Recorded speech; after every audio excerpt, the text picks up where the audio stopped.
Hi guys, in chapter 19 we are going to explore hazardous waste management.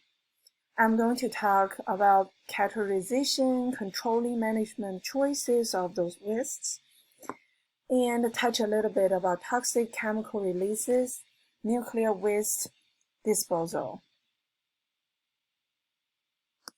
So first of all, let's get a general idea of what is hazardous waste.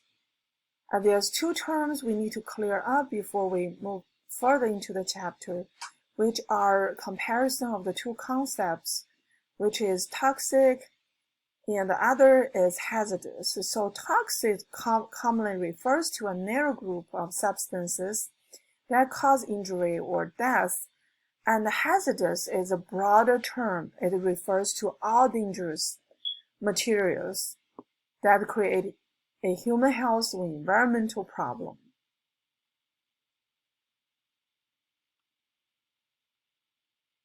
And this graph shows all the steps involving those chemicals can generate waste or impose harm.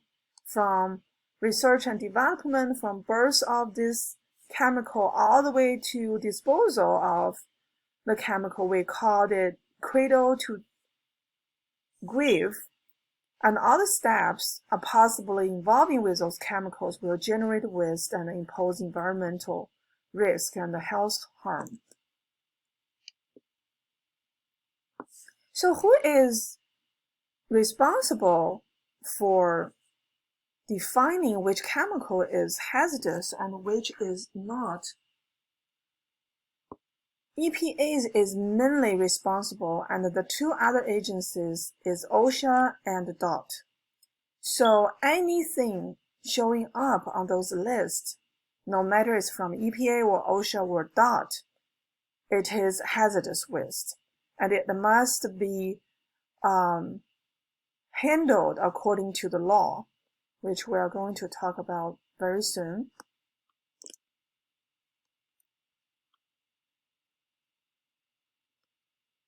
So for controlling all those wastes, first thing I want to touch is laws and the regulations. I'm not going to go through all the details of all the laws, but I want to really mention about RCRA and the circular. So everybody have a general idea how we enforce the law and what the law requiring those generators of the waste to do.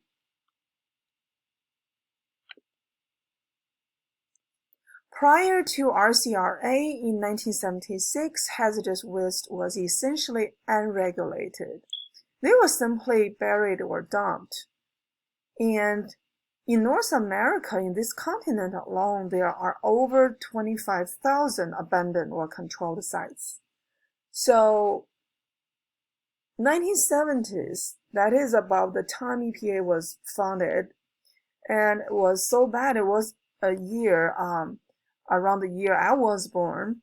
So before I was born, here, most of the hazardous waste were simply just dumped and buried, and nobody regulate those chemicals.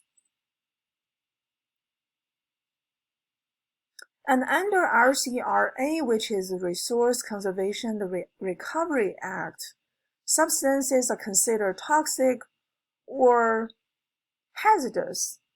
So in this law,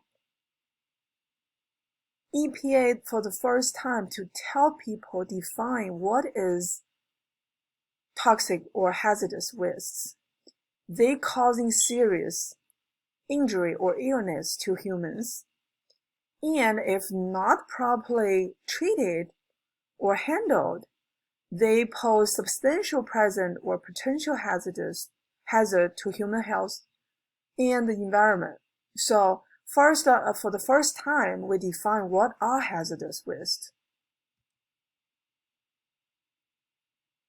And this law gives EPA the power of regulating those wastes. And I like this approach. This is a cradle to grave concept approach. Basically, it requires all the generators of the wastes, transporters, treatment facilities, all responsible under the law for handling those wastes. This is pretty much a similar graph I showed you before. And it showed you all those steps could cause leaking or generating of those chemicals. And we have to be responsible for all the steps, not just in the laboratory or disposal.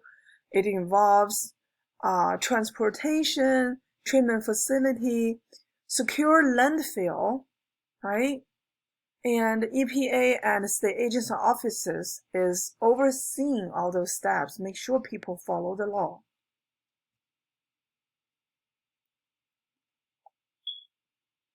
So there are several types of wastes that are specifically exempt by the law. I think those are a lot of wastes exempted by this law, but don't panic because we have another law born in 1980 to handle the further problems.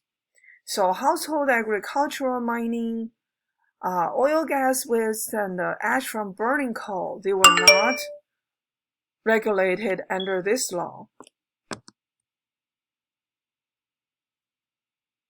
This leading to another law,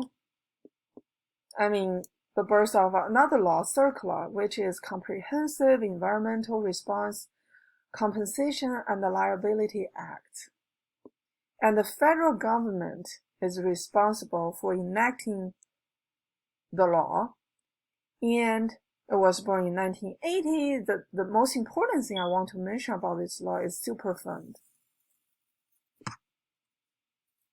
So it needs money to clean those sites. Some of the sites, probably people still practicing, some of the sites were abandoned already. So the law sets priority list for clean up the worst existing sites and make those who created the waste pay for cleanup when possible. And some of the companies are already out of business. So it is kind of a challenge who is going to clean up those sites and where the money comes from. So this law targeting on the solutions of those problems.